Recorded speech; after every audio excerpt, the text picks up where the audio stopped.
ఆలోచిస్తున్న గౌతమకి తమ కంటే ఇంకెవరో గొప్ప వాళ్ళని వాళ్ళలో కూడా నాయకత్వ లక్షణాలు కలిగించే ఒక అద్భుతమైనటువంటి ప్రక్రియ మనకి ధనుర్మాసంలో చూపించింది. గౌతమ నేరుగా రంగనాథుని కోరుకున్నది కృష్ణుడి దగ్గరికి వెళ్ళలేదు. అసలు గౌతమ ఎవరు? ఆమె కదా. ఆమె ఎప్పుడు కూడా భగవంతుని వీడి ఉండదు, నిత్య అనపాయిని. అంటే ఎప్పుడు ఆయన వక్షస్థలంలో ఉంటుంది. అమ్మకి భగవంతుని పొందాల్సిన అవసరమే లేదు. అమ్మని భగవంతుడు పొందడానికి తహతహలాడుతూ ఉంటాడు. అలాంటి భగవంతుడి కోసం అమ్మ వ్రతం చేయాలా? మరి అమ్మ ఎందుకు వ్రతం చేసింది?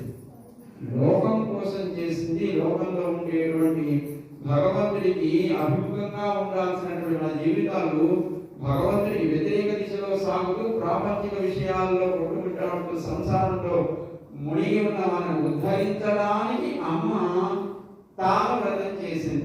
నిజానికి అమ్మ కూడా స్వామితో సమానమైనదా కాదు? మరి వ్రతంలోనే పెద్ద వ్యాఖ్యానం చేస్తారు.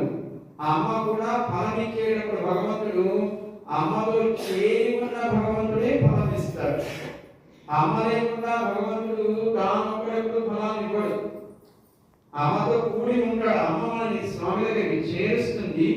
చేరిన తర్వాత స్వామితో తాను చేరి ఉండి ఫలం ఇవ్వడంలో తాను కూడా ప్రధానమైనటువంటి పాత్ర పోషిస్తుంది. తాను ఫలములో చేరుకుంటుంది, భగవంతుడి దగ్గరికి చేర్చేటప్పుడు ఉపాయంలోనూ చేరుతుంది. మనం భగవంతుని పొందాలంటే ఉపాయం ఉపయోగంలో రెండు శబ్దాలు చెప్తుంటారు. ఉపాయం అంటే భగవంతుని చేరడానికి మార్గం, ఉపేయం అంటే చేరిన తర్వాత మనం పొందే ఫలం. కానీ ఉపాయంలోనూ మనం చేర్చడంలోనూ ఉపాయంలో మరి భగవంతుని పొందాలంటే ఉపాయం ఏంటి? భగవంతుని పొందాలంటే ఉపాయం ఏంటి?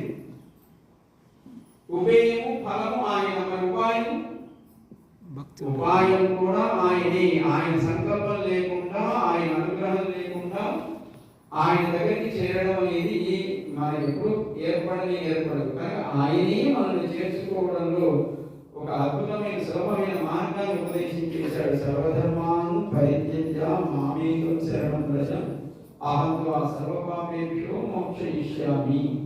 కానీ నువ్వు ఏం చేయగలేదు, నన్ను శరణుడు. ఆయన కదా చెప్పింది ఉపాయం. కానీ ఆయనే ఉపాయము అని మనకి శాస్త్రాలు చెప్తున్నాయి. పొందాల్సింది ఎవరిని? ఆయనే కదా. ఆయన ఉపేయం, ఫలము ఆయనే, చేర్చడానికి కారణము ఆయనే ఉంటాడు. ఆయనే ఉపాయము, ఆయనే మార్గము, ఆయనే లక్ష్యము, ఆయనే సాధనము, ఆయన సాధ్యము. ఇది మనకి భగవంతుడి విషయంలో.